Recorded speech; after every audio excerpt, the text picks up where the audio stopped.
Hi, I'm John Swartz from Miller Electric. Throughout the course of a year, we get an opportunity to attend many events and shows and interact with our customers to talk about the TIG welding process.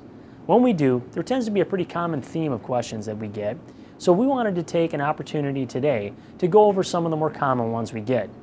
So we're going to cover topics in today's video like what is the proper angle for holding your torch, how do you prepare your tungsten, and we're going to talk about some tips and techniques to help you improve your stainless steel TIG welding.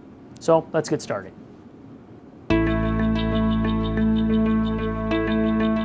The first topic we wanted to cover is proper torch angles. The first thing I usually tell people that have issues with the TIG welding process at most of these shows is if you just keep 3 simple things in mind with the TIG process, it'll probably solve a good 80 to 90% of your application issues that come up. It really boils down to the angle of your torch, the angle of your filler material as you're adding it into your molten puddle, and just keeping in mind that the torch melts the base material and the molten base material melts your filler rod.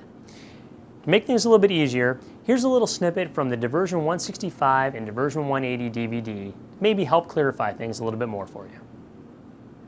Now I'm going to demonstrate the proper weld technique without initiating the arc, just to make it easier for you to see. Since I'm right-handed, I'm holding the torch in my right hand, and I'm going to work from right to left. If you're left-handed, you would work from left to right.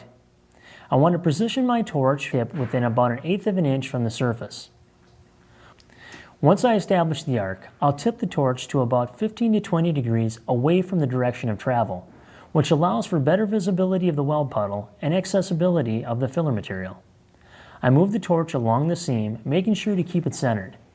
If filler material is needed, I bring it in as low an angle as I can to help prevent hitting the tungsten and contaminating it. I progress the torch along the seam, adding filler material as necessary.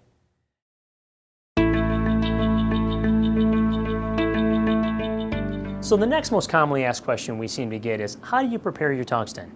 So here's another little snippet from the Diversion 165 and 180 DVD that talks about how to grind your tungsten regardless of what material type you're working on.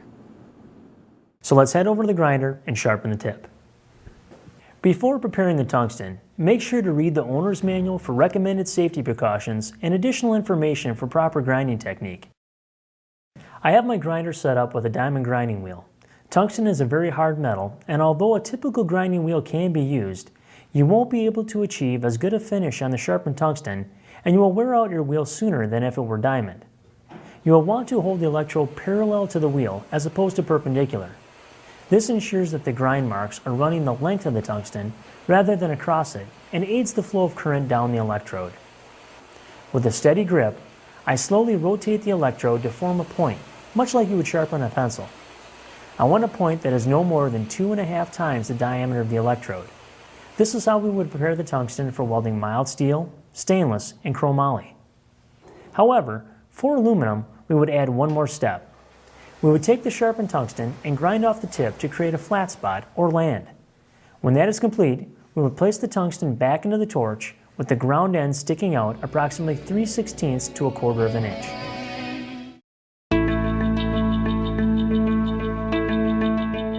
Now on to stainless steel. It seems like we typically get 2 pretty common questions when we're asked about that type of material. 1, how do I make my stainless steel welds look better? And 2, how do I prevent the warpage that seems to happen all the time when I'm welding this material?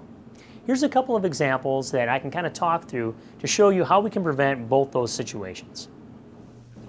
When it comes to the weld appearance and warpage issues with stainless steel, it really boils down to one key problem. Too much heat is being applied. And a good indicator of this is the color change the weld area goes through. Typically we're shooting for a light straw to a nice salmon color. If you're getting those deep dark purples to a gray that looks dirty and heavily oxidized, that's too much heat. Not only does it not look good, but it also reduces the corrosion resistance of your stainless steel. Too much heat also has an effect on warpage.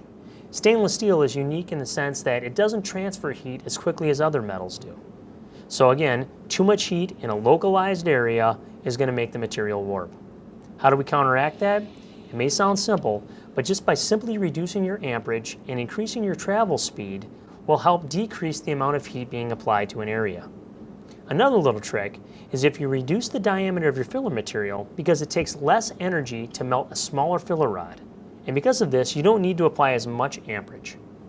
Okay, hopefully these pointers helped out. For other Miller product information and other welding resources, make sure to always visit millerwelds.com.